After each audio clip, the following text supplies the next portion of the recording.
ॐ आपोहिष्ठामयो भुवस्तान ऊर्ध्वे दधातना महेरणागचक्षसे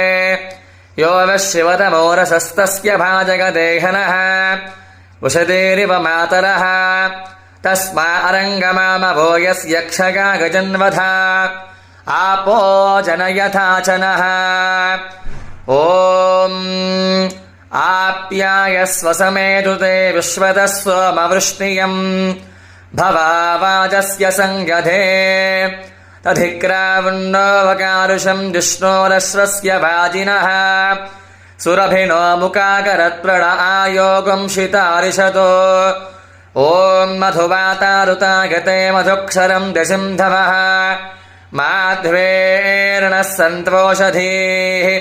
मधुनक्तमुतोषसि मधुमत्पार्थिवगुन्दजः